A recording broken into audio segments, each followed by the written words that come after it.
Some of you might know the name Martin Bashir. Some of you might know the name Martin Bashir. A rather famous interviewer across the pond. He's got many high-profile interview over the years. Most of them have come out to be a little bit suspect, but today, why his name is back in the headlines is because he might have committed his most atrocious act, and the nefarious means in which he conducted his interviews or got the victims.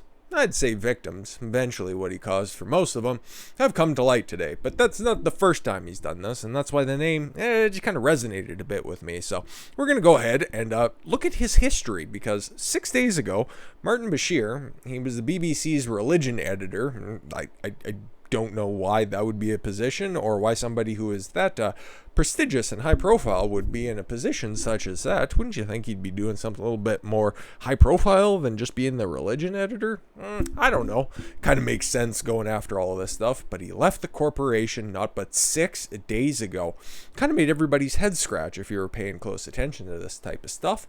Martin Bashir has stepped down from his role as the BBC's religion editor. The corporation has confirmed. Thank you for none of your service. Hopefully your severance is a cinder block, a length of rope, and a trip to the end of the pier, you bag of shit.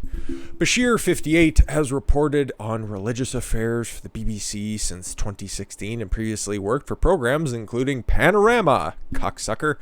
The corporation said he was leaving due to ongoing health issues. Yes, he's had his head up his ass since at least 95. His departure comes after questions were raised about how he secured an interview with Princess Diana for Panorama, which will be the crux of this story. But first, we gotta give you the background on this propagandist cockholster. The deputy director of BBC News, Jonathan Munro, said Bashir has stepped down from his position as BBC's religion editor and is leaving the corporation. He let us know of his decision last month before being remitted to hospital for another surgical procedure on his heart. They tried to find it, but they came up empty.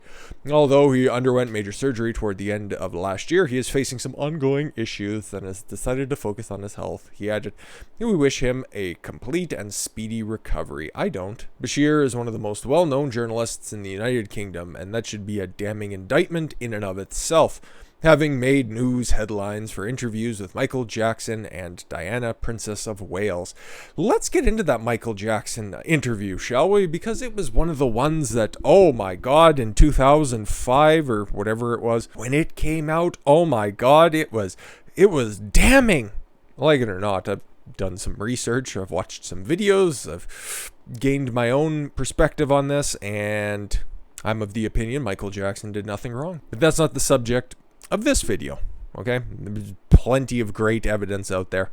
You're going to feel free to watch any source that you'd like. I'm just here to tell you that Martin Bashir is a fucking piece of shit, and he's been doing this for a long time. Bashir has Michael Jackson's blood on his hands after controversial documentary. Of course he does. Under fire, Martin Bashir is today accused of having blood on his hands over the death of Michael Jackson as a new row broke out over the TV presenter's practices. The King of Pop's former confidant and lawyer Brian Oxman claims Bashir set up Jackson and wanted him brought down on TV like Princess Diana, sparking a chain of events that led to the star's 2009 overdose death. Came after police said that they may probe Bashir's 1995 Panorama interview with Diana if a complaint is made. Her brother, Earl Spencer, has alleged Bashir showed him fake financial papers and lied about the royals to get access. And you remember, this article was wrote 6 months ago. Oxman also claims Bashir misled the Thriller star while making a 2003 documentary, Living with Michael Jackson. See his tactics and if they line up with any of the stuff we've been hearing today. He says Bashir introduced the singer into making admissions after praising his parenting skills. Jackson admitted to Bashir he let kids sleep in his bed at Neverland Ranch, and show led California police to charge Jackson with molesting kids and intoxicating children, all of which he was acquitted of. Jackson was cleared in 2005, and, oh, that's a nice dismissive little line there, and unearthed legal papers show his lawyers had tried to make Bashir take the stand. They accused Bashir of contentious misrepresentation and lying over and over again, promising it would be a positive film. But Bashir ducked cross-examination about his methods to gain interviews by using an obscure local law that essentially protects journalists from divulging details of unaired interactions. That's why I don't trust any journalists out there, because they're all at their roots, at their cores, at their very being, just self-serving dickheads in order to gain the spotlight. Not talented to do anything enough worthy of being the interviewee, but instead just being talentless hacks who have a good knowledge of maybe the legal system, maybe how to acquire information that they could use to blackmail people, maybe doing shit like that and getting away with it for a very, very long time. A very long time. We can reveal that Bashir would have been shown footage of him praising Jackson's closeness to kids as spiritually kind. Oxman says Jackson had all interviews with Bashir filmed separately, and footage shows a completely different story. On the ITV show, watched by over 500 million worldwide, the host called Neverland a dangerous place for a vulnerable child, but Oxman says Jackson's footage has Bashir saying it was a privilege to film him helping sick kids, and that messed representation of what would be disgusting. In unaired scenes, he said, "It would almost make me weep. Your interaction is just so natural and loving." What a fucking disingenuous cocksucker. Yeah, that was something that just kind of slipped under the fucking rug for a very long time. No, Michael Jackson's a weird guy and you can attribute that stuff to him. God forbid you do any digging for yourself. Just go ahead and bite down on that media capsule, because you can trust the media, right? Especially when it's something that you can believe against somebody who seems a little bit off, of course. But what about when it's probably the most high-profile death, maybe of my lifetime? Okay, because when Princess Diana took that unexpected left turn into that tunnel wall in the fucking, mid and late 90s? I don't even remember. She's barely consequential to this story. This is more about the ethical standing of Martin Bashir. He was central to all of this stuff. And this is the one time that I'll praise Harry, because he's talking about his mother, and it fucking makes sense for him to make a claim such as this. Her mother lost her life because of this. Harry lashes out over unethical BBC interview with Diana as furious. Williams says Martin Bashir's lurid and false claims to secure it fueled her paranoia and isolation and drove their parents apart, because like we seen with the Michael Jackson tapes, no, this is going to be a positive interview. This is going to be a positive documentary. This is going to clear you of everything. And then when it gets released, no, it's to suit what I want. It is to suit my needs, and it is to smear you to give me a much more favorable position in people's eyes, because everybody remembers the old 93 accusations.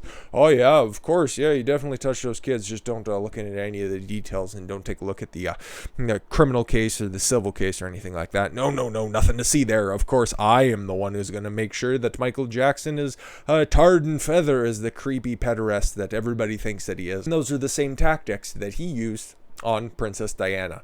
Even though she was taking miles of Middle East cock, it's still not fair what she was subject to. Prince Harry blasts the 1995 BBC Panorama interview with Princess Diana as unethical, while furious Williams said Martin Bashir's lurid and false claims to secure it fueled their mother's paranoia and isolation. The Duke of Cambridge said Bashir's deceit in obtaining his 1995 interview with Princess Diana hastened his parents' divorce and hurt countless others in an unprecedented broadside against the shamed BBC. Yeah, they really need to be defunded. They really need to no longer get any of that television license fee. And, they should just be tossed right into the channel, honestly. The Duke of Cambridge said Bashir's deceit in obtaining the 1995 interview with Diana hastened his parents' divorce and hurt other countless. His brother, Prince Harry, who is based in California, also responded to Judge Lord Dyson's damning report into how the interview was obtained, saying his mother was resilient, brave, and unquestionably honest. That would be a kid's perspective when they're still in fucking grade school, so don't ask too many questions as to who your real father is. The Duke of Sussex thanked those who took some form of accountability for owning it, but said the ripple effect of the culture of exploitation and unethical practices ultimately took Diana's life. Is he the Duke? I don't think so. I think I got stripped of that title. Clearly he's been dipping into Megan's thesaurus, because that seems overly wordy for what he's trying to say. In a statement tonight, Prince William laid bare his indescribable sadness that his precious final years with his mother had been marred by the isolation of the historic Panorama interview caused. What saddens him the most is that it should... A 1996 investigation into claims Diana was hoodwinked by Bashir had been conducted properly. The princess would have known she was deceived prior to her death in a 1997, he claimed. So what was revealed in that report? Lord Dyson, who conducted the matter, found Earl Spencer led demands for Scotland Yard to invest a criminal investigation. Lord Dyson lambasted former BBC bosses for a cynical cover-up after the Mail on Sunday exposed the scandal in 1996. The broadcaster faced possible multi-million pound payouts to victims of Bashir's cruel smears.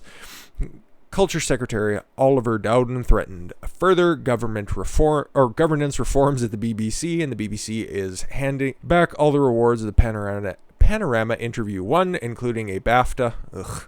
Just all of the British press is corrupt. Panorama broadcast its own expose itself, exposing BBC's boss's failings. A couple of the other things that are a part of the Dyson report is that the fake stories Bashir used to acquire the interview was young Prince William was spying on her with a watch, keeping track of whenever she'd be back at the palace or not. Prince Edward was dying from AIDS. Interesting. MI6 were coming after her.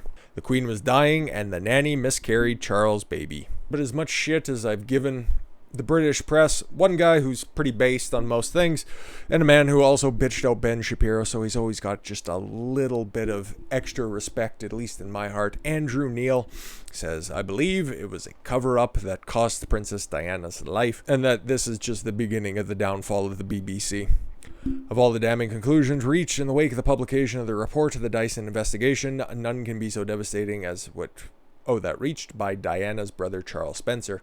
In an appearance on BBC's Panorama special last night, he drew a straight line between the lies and the deception of Martin Bashir told Princess Diana in the early autumn of '95 to unveil his way into an interview with her and her tragic death in the Paris Road Tunnel car crash 2 years later, and he's right. I believe that connection ever since the newspaper and its Sunday sister exposed the lengths Bashir went to deceive and con his way into the good books, and have said so publicly several times. Reading Dyson's report on the whole saga got him more convinced than ever. This right here is going to be one of the biggest scandals, at least in the media, for as long as it's going to take in order for the BBC to be purged of this corruption. I hope that there is some sort of reckoning that comes out of this, because yellow journalism like this has been going on for such a long time, but somebody this high profile to actually get lynched for it, it's very rare to see come across. I can't think of anybody else so high profile, at least in my time. The only other one that kind of comes to mind, and it's not even nearly as close to being on the same scale, is Brian Williams lying when he was host of the nightly show on NBC for lying about, ducking sniper fire, kind of like what Hillary Clinton did. And it's like, we're dodging sniper fire, but don't worry, anybody who was aiming at you with the fucking sniper scope wouldn't have missed that fat ass. But Brian Williams lied about that and then ended up getting rehired at MSNBC. But Martin Bashir here, yeah, he's going to be taking the fall on this one, because he did it to Michael Jackson, got off scot-free. He also did it with fucking Balco, the big steroid scandal in MLB, which really, what did it just end up with? Fucking some really great players ended up getting frozen out of the Hall of Fame. Anything else? No? Cool.